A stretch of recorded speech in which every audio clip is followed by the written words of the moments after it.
నమస్తే, welcome to I dream inside politics with Kavitha.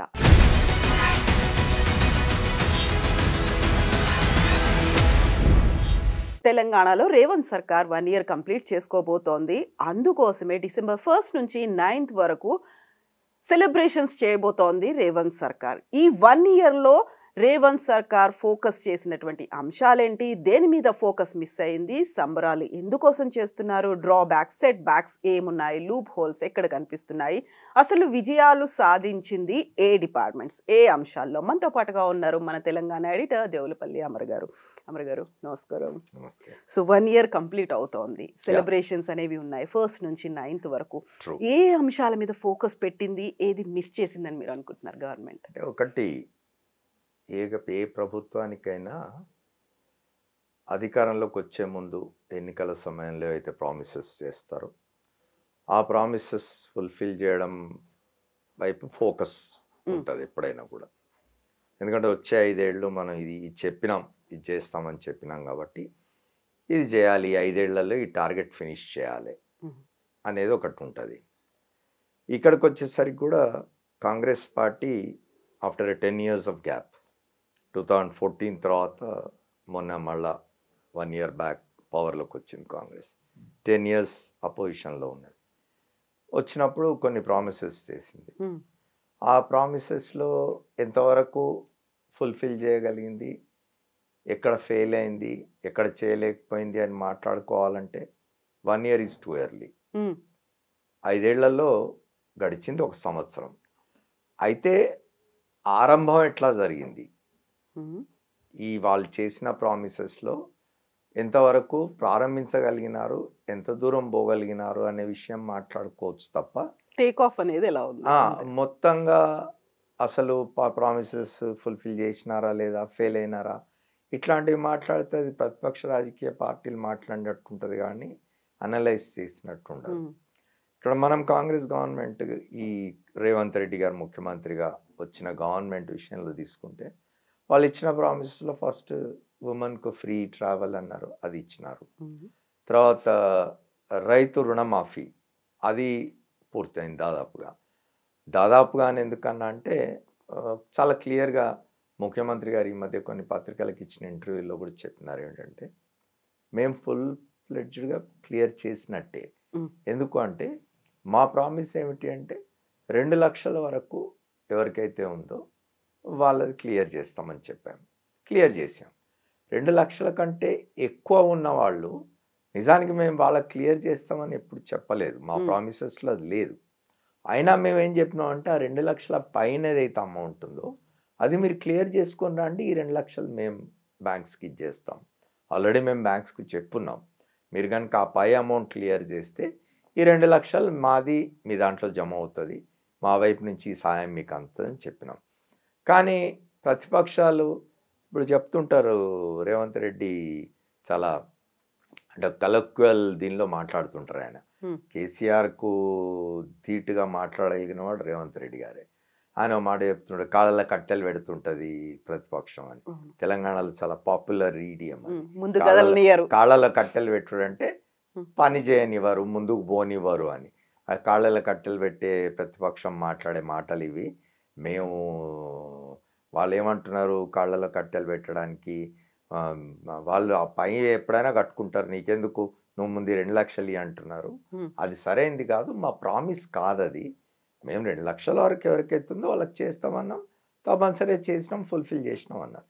So pole ప్రామిసెస్లో ఎన్నికల సమయంలో చేసిన వాగ్దానాల్లో ఈ 2 అయితే పూర్తిగా జరిగినట్టే.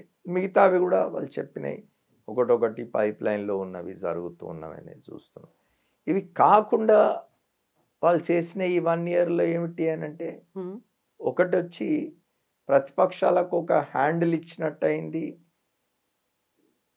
హైడ్రా, ఆ తర్వాత మూసి, ఆ తర్వాత లగచర్ల, ఇట్లాంటివన్నీ ప్రతిపక్షాలకు కొంత అవకాశం ఇచ్చినట్టు అయింది అనేది బయట ఉన్న ఒక అభిప్రాయం. బట్ మీరు చూసినారు హైడ్రా విషయంలో కానీ, మూసీ విషయంలో కానీ, లగచర్ల విషయంలో కానీ ప్రభుత్వం ఎప్పటికప్పుడు రివ్యూ చేసుకొని దానికి అవసరమైన మార్పులు చేర్పులు చేసుకుంటున్న పరిస్థితి అయితే మనకు కనిపిస్తున్నది. కాబట్టి ఓవరాల్గా ఈ 1 ఇయర్లో గొప్ప ఫెయిల్యూర్స్ కానీ ఇవేం లేవు. సజావుగానే సాగింది. వచ్చే 4 ఇయర్స్ ఏం జరుగుతుందో చూడాలి. ఫస్ట్ నుంచి మీరు చెప్పినట్టుగా 9 వరకు సెలబ్రేషన్స్ ఉన్నాయి. చాలా కార్యక్రమాలు తీసుకున్నారు. అయితే పోల్ ప్రామిసెస్లో లేనివి కూడా కొన్ని చేస్తూ ఉన్నారు. ఫర్ ఎగ్జాంపుల్ ఇంకో 2 సిటీ డెవలప్ చేయడానికి ఇదివరకు మనం మాట్లాడుకున్నట్టు వరంగల్కు 6,000 కోట్లు ఇవ్వడం అనేది, మధ్యలో వచ్చిన ఫ్లడ్స్ని హ్యాండిల్ చేసినారు. ఈసారి చాలా తీవ్రంగా వచ్చినాయి ఫ్లడ్స్. నష్టం కూడా చాలా జరిగింది. కేంద్రం నుంచి పెద్దగా జరిగిన నష్టానికి పోల్చుకుంటే అంత పెద్ద సాయం కేంద్రం నుంచి ఏం అందలేదు. ఈలోగా దేశంలో ఉన్న కాంగ్రెస్ ప్రభుత్వాల్లో one of the strongest government Telangana కాబట్టి న్యాచురల్లీ వీళ్ళ అధికారంలోకి వచ్చింది ఈ 1 ఇయర్లో వేరే చోట్ల ఎన్నికలు జరిగినాయి. నిజానికి వీళ్ళు అధికారంలోకి వచ్చిన తర్వాత కొద్ది మాసాలకే లోక్సభ ఎన్నికలకు పోవాల్సి వచ్చింది. సో మనం దీన్ని 1 ఇయర్గా కూడా కౌంట్ చేయడానికి వీల్లేదు. ఒక 2-3 మాసాలు లోక్సభ ఎన్నికల దీనికి పోయింది. తర్వాత ఎందుకంటే ఎన్నికలు జరుగుతున్న సమయాల్లో ప్రభుత్వాలు ఏ నిర్ణయాలు తీసుకోవడానికి, ఏ పథకాలు అమలు చేయడానికి వీలుండదు. ఎన్నికల కోడ్ పనిచేస్తుంది కాబట్టి 2-3 మాసాలు దానికి పోయి ఉంటుంది. మిగిలిన 7-8 మాసాల్లో 2 ఎన్నికలు వచ్చినవి. హర్యానా ఎలక్షన్స్ వచ్చినవి, ఇక్కడ వచ్చి హర్యానా మధ్యప్రదేశ్ ఎలక్షన్స్ వచ్చినవి, ఇక్కడ వచ్చి ఇప్పుడు మహారాష్ట్ర జార్ఖండ్ ఎలక్షన్స్ వచ్చినాయి. వీటికి కూడా నాయకులు తిరగడం ఇదంతా జరిగింది. కాబట్టి మొత్తంగా ఒక 5-6 మాసాలు తీసేస్తే వీళ్ళు నిజానికి పనిచేసింది 6-7 మాసాలని అనుకోవాలి. 6-7 మాసాల్లో చేయగలిగింది చేసినారని చెప్పుకోవాలి. ఫోకస్ అనేది చేయాల్సినంతగా చేయట్లేదు. అన్ని డైవర్షన్ పాలిటిక్సే చేస్తున్నారు. అందులో భాగంగానే హైడ్రా వచ్చింది, ఆ తర్వాత మూసీ వచ్చింది తప్ప పరిపాలన మీద ఫోకస్ అనేది లేదు అనేది బీఆర్ఎస్ ప్రధానంగా చేస్తున్నటువంటి ఆరోపణ. ఇప్పుడు బీఆర్ఎస్తో వచ్చిన సమస్య ఏమిటి అని అంటే, ఫోకస్ ఎట్లా నిర్ణయిస్తారు అనేది బీఆర్ఎస్ వాళ్ళు చెప్పాలి ముందు. ఇప్పుడు హైడ్రా ఉంది. హైడ్రా పోల్ ప్రామిసెస్ కాకపోయి ఉండొచ్చు, కానీ హైడ్రా అనేది అవసరమా లేదా ముందు ఆ చర్చకు రావాలి వాళ్ళు. ఇప్పుడు హైదరాబాద్ ఎక్స్పాన్షన్, హైదరాబాద్ విస్తరణ, నగర విస్తరణ ఏతుందో అడ్డగోలుగా జరుగుతూ ఉన్నప్పుడు, హైదరాబాద్లో ఉండాల్సిన వాటర్ బాడీస్ అన్ని మాయమైపోతూ ఉన్నప్పుడు తప్పనిసరిగా ఇట్లాంటి వ్యవస్థ ఒకటి అవసరమే కదా. మీరు చేయకపోతే ఇంకోటి చేయవద్దని ఎట్లా అంటారు? మీరు చేయలేదు. ఇప్పుడు ఆ 9-9.5 సంవత్సరాల కాలంలో టీఆర్ఎస్ ఆర్ బీఆర్ఎస్ అధికారంలో ఉన్న కాలంలో చాలా అద్భుతంగా రియల్ ఎస్టేట్ పెరిగిపోయింది. హైదరాబాద్ గ్రోత్ అంతా రియల్ ఎస్టేట్ తోటి చూస్తున్నారు కదా. ఆ రియల్ ఎస్టేట్ పెరిగే క్రమంలో మీరు పర్యావరణాన్ని ఏం చేసినారు? వాటర్ బాడీస్ ఏమైపోయినాయి, ఎట్లా అడ్డగోలుగా నిర్మాణాలు వచ్చినవి, ఇవన్నిటిని కూడా కొత్తగా వచ్చిన ప్రభుత్వం వాటిని సరిచేసే ప్రయత్నంలో భాగంగా హైడ్రా అనే ఒక వ్యవస్థను తీసుకొస్తే దానిలో మంచి చెడులను గురించి మాట్లాడండి. అందులో జరిగే కొన్ని లోపాలో, తప్పులో, లేకపోతే దాష్టికాలో, లేకపోతే ఎవరి మీదైనా హింస చేస్తుంటేనో, లేదా పేద ప్రజల్ని ఇబ్బంది పెడుతూ ఉంటేనో, పేద ప్రజల ఆవాసాల నుంచి వాళ్ళని పంపించేస్తూ ఉంటేనో, వాళ్ళకి ప్రత్యామ్నాయం చూపకపోతేనో వాటి గురించి ప్రతిపక్షం మాట్లాడాల్సిందే. ఆ బాధ్యత ప్రతిపక్షాన్ని. కానీ అసలు అది వద్దు అనేది సరైనది కాదు. బీఆర్ఎస్ వైఖరి సరైనది కాదు. మూసీ అయినా సరే, మూసీ రివర్ ఫ్రంట్ అనే దాన్ని కూడా రిజువనేట్ చేయడానికి మూసీని ఒక కార్యక్రమం తీసుకుంటే కూడా దాన్ని తప్పట్టాల్సిన అవసరం లేదు. ఈ రెండింటిని దృష్టిలో పెట్టుకొని వాళ్ళు డైవర్షన్ పాలిటిక్స్ అని మాట్లాడుతున్నారు. నా దృష్టిలో ఈ రెండు కూడా అవసరమే హైదరాబాద్కి. హైదరాబాద్ మరింత పర్యావరణ రీత్యా కానీ లేదా బ్యూటిఫికేషన్ రీత్యా కానీ చూసినప్పుడు ఈ రెండు కూడా అవసరమైనది నా అభిప్రాయం. దీన్ని డైవర్షన్ పాలిటిక్స్గా ప్రతిపక్షాలు చూస్తున్నవి అంటే అవి రాజకీయాల కోసం మాట్లాడుతున్నారని. సో ఇప్పుడు ప్రజా పోరాటాలు లగచర్లలో అయింది, ఆ తర్వాత భూసేకరణ ఆపేస్తున్నాము అని రీసెంట్గా వచ్చింది, ఆ తర్వాత ఇథనాల్ ఫ్యాక్టరీకి సంబంధించి అక్కడ ఏర్పాటు ఉండదు అనేటువంటి ఒక ప్రకటన, వెరీ రీసెంట్గా గురుకులాల్లో కావచ్చు లేకపోతే హాస్టల్స్లో అవుతున్నటువంటి ఫుడ్ పాయిజనింగ్ ఇష్యూస్, వీటన్నిటి మీద ఫోకస్ అనేది లేదు అనే మాట. ఫుడ్ పాయిజనింగ్ మీద ఫోకస్ లేదు అనే విమర్శ ఇప్పుడు ఓ ముఖ్యమంత్రి లేకపోతే డెఫినెట్గా అడ్మినిస్ట్రేషన్కు బాధ్యత ఉంటుంది. ఇప్పుడు ఎక్కడైతే గురుకులాలు కానివ్వండి, రెసిడెన్షియల్ స్కూల్స్ కానివ్వండి, ఇన్స్టిట్యూషన్స్లో కానివ్వండి, ఇచ్చే ఫుడ్ యొక్క నాణ్యత ఏమిటి, ఇదంతా పర్యవేక్షించాల్సిన బాధ్యత, చూడాల్సిన బాధ్యత ఆయా డిపార్ట్మెంట్స్దే.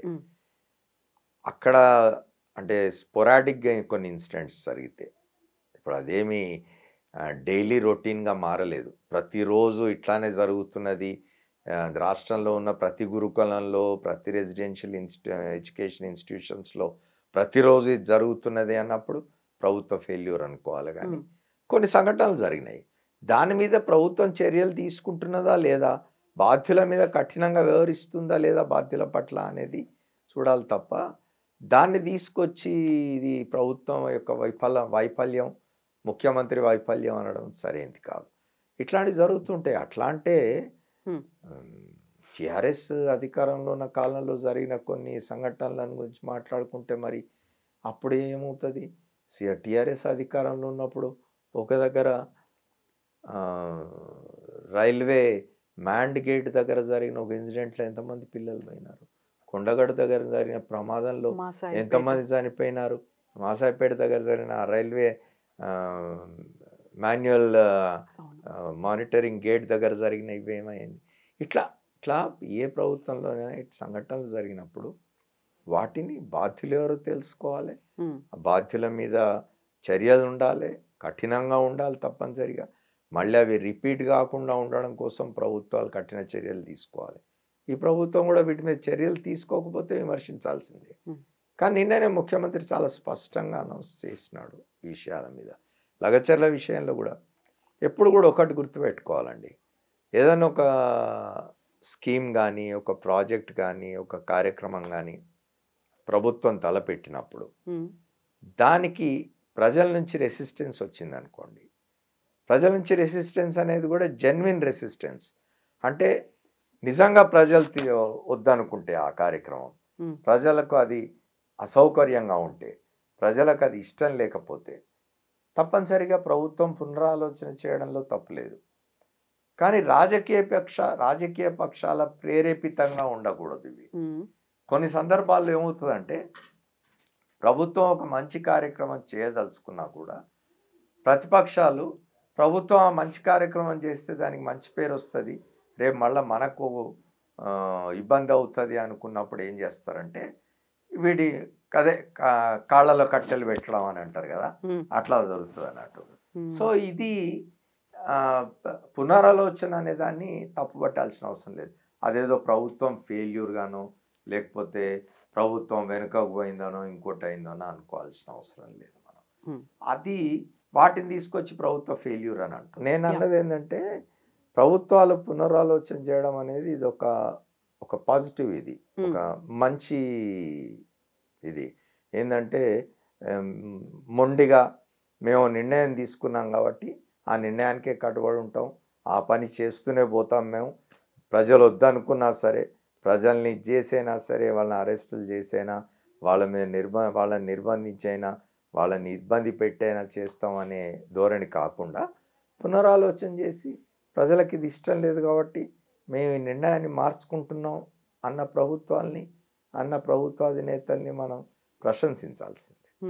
సో ఈ ఇన్సిడెంట్స్, ఆందోళనలు, దాని వెనకాల అల్లర్లు, దాడులు, వీటన్నిటి వెనకాల కుట్రకోణం ఉంది, అందులో ఒక పార్టీ ఉన్నట్టుంది అనేటువంటి మాట స్వయంగా మంత్రులే చెప్తున్నారు, ఇంక్లూడింగ్ ఫుడ్ పాయిజనింగ్ ఇష్యూకి సంబంధించి ఆరోపణలేనా ఇవన్నీ రాజకీయాలే. ఇప్పుడు ఎవరు అధికారంలో ఉన్నా ప్రతిపక్షాలు ఏమన్నా మాట్లాడితే ఇది కుట్ర, లేదా ఏమైనా జరిగితే ఇది ప్రతిపక్షాలు చేస్తున్న కుట్ర అని మాట్లాడుకోవడం రాజకీయాలు. అవి రాజకీయాల జోలికి మనం పోవాల్సిన అవసరం లేదు. మనం ఓ సంఘటన జరిగినప్పుడు వెంటనే ప్రభుత్వాన్ని నిందించేసి ప్రభుత్వం ఫెయిల్ అయిపోయింది, ఈ ప్రభుత్వం వద్దు, అవసరం లేదు అనడము రాజకీయం అవుతుంది.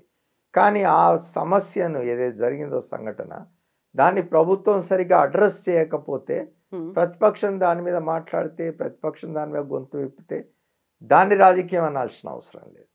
ఈ రెండు చూడాల్సిన అవసరం ఉంటుంది. ఏ ప్రభుత్వం కూడా ఉద్దేశపూర్వకంగా ప్రజలకు నష్టం చేయాలని అనుకోదు. ఇప్పుడు ఇవాళ రాజకీయాల్లో చాలా మాట్లాడుకుంటున్నాం మనం, అధికారంలోకి వచ్చిన వాళ్ళు కరప్షన్ చేస్తారని, లేకపోతే అధికారంలోకి వచ్చిన వాళ్ళు బంధుప్రీతి ఉంటుందని, లేకపోతే అధికారంలోకి వచ్చిన వాళ్ళకు స్వప్రయోజనాలు ఉంటాయి, ఇట్లాంటివన్నీ మాట్లాడుకుంటున్నాం.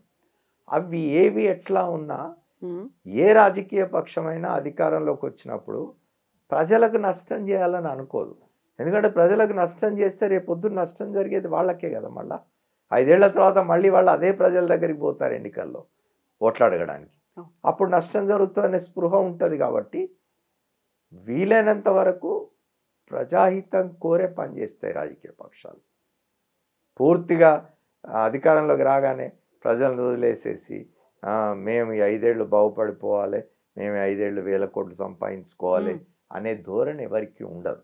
వాళ్ళు ఏ రాజకీయాల్లో ఎటువంటిది చేసినా కూడా ప్రజల కోసం పనిచేస్తారు. ప్రజల కోసం పనిచేస్తేనే కదా మళ్ళీ అధికారంలోకి వచ్చేది ఎవరైనా.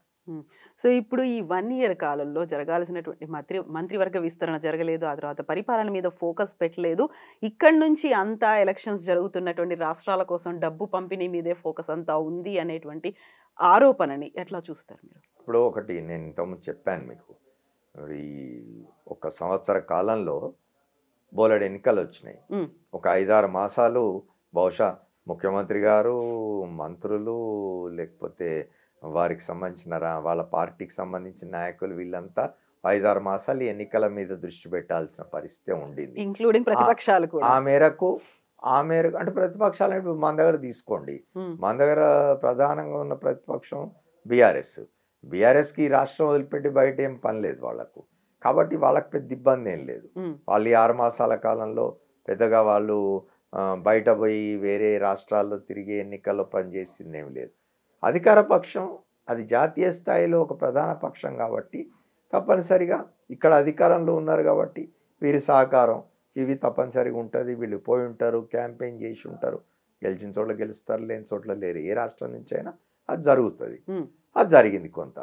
రెండవది మీరు అన్నట్టు మంత్రివర్గ విస్తరణ జరగలేదు.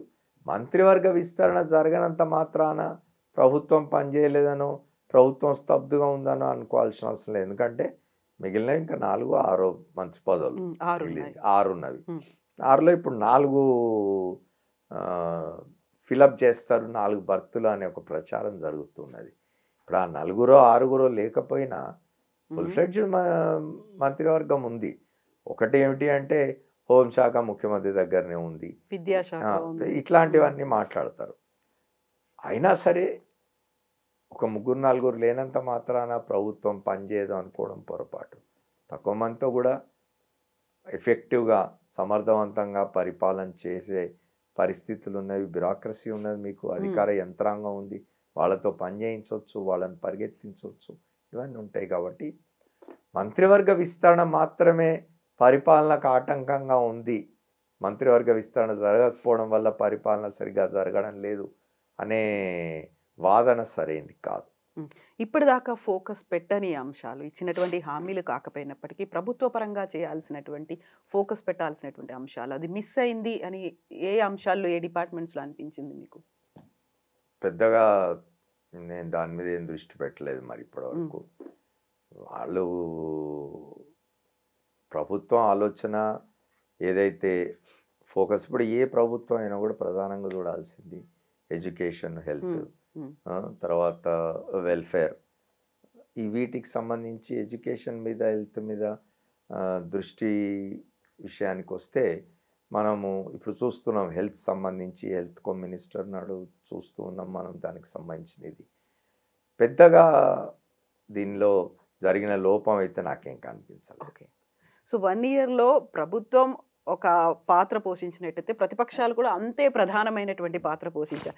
ప్రభుత్వం, ప్రతిపక్షం రెండు ఎలాంటి పాత్ర పోషించాయి 1 ఇయర్లో అనుకుంటాం. ఇప్పుడు ప్రతిపక్షం దగ్గరికి వచ్చేసరికి ఏమిటంటే ఒక సమస్య ప్రతిపక్షానికి ఇవాళ ప్రధాన ప్రతిపక్షాలు 2 ఉన్నవి ఇక్కడ మన దగ్గర. ఒకటి బీఆర్ఎస్ ఉంది, రెండోది బీజేపీ ఉన్నది.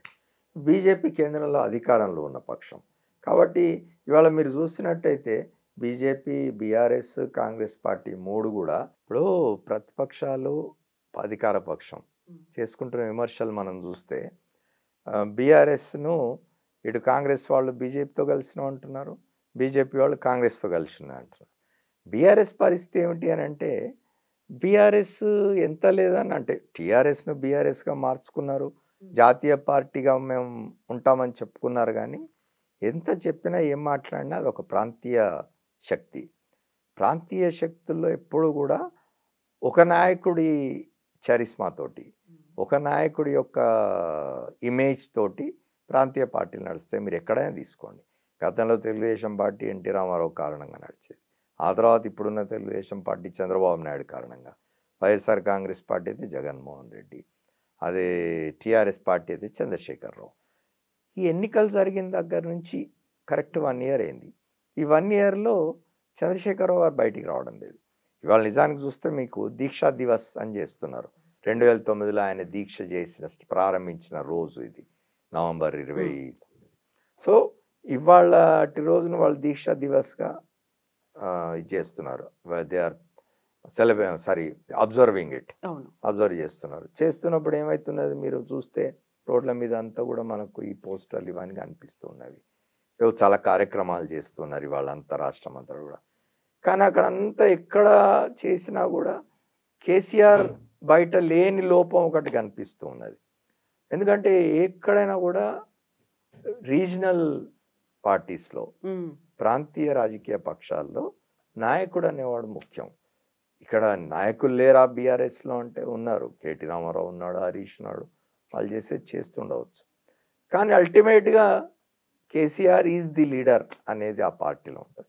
ఆయన లేకపోవడం, బీఆర్ఎస్ ఆయన బయటకు రాకపోవడం, పార్టిసిపేట్ చేయకపోవడం అనేది, ఆయన యాక్టివ్గా బయటికి రాకపోవడం, ఆయన ఫామ్ హౌస్కే పరిమితం కావడం అనేది ఒక పెద్ద డ్రాబ్యాక్గా కనిపిస్తుంది మనకు టీఆర్ఎస్కి. ఆయన బయట ఉంటే వేరేగా ఉండేది.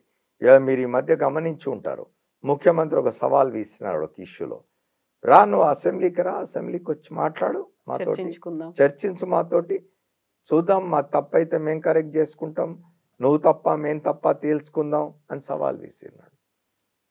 ఎందుకు కేసీఆర్ ఇప్పటివరకు అసెంబ్లీకి పోలేదు ఈ సంవత్సర కాలంలో. నేను అనుకోవడం పొలిటికల్గా మరి ఆయనకేమీ వ్యూహాలు ఉన్నవి, ఆయన ఎత్తుగడ ఏమిటి మనకు తెలియదు. కానీ బయట నుంచి అబ్జర్వర్గా నాకు అనిపించేది కేసీఆర్ బయటకు రాకపోవడం కరెక్ట్ కాదు అని అలాంటి వాళ్ళకి అనిపిస్తుంది. అది ఆయనకు అనిపించవచ్చు, ఇప్పటి నుంచే నా ఎనర్జీస్ వేస్ట్ చేసుకోవద్దు, ఇప్పటి నుంచే నా రిసోర్సెస్ వేస్ట్ చేసుకోవద్దు అనే ఆలోచనలు ఆయన ఉండొచ్చు. కొన్ని రాజకీయ పక్షాలు, కొందరు నాయకులు ఎట్లా ఉంటారంటే అధికారంలో ఉన్నప్పుడు రాజకీయ పార్టీని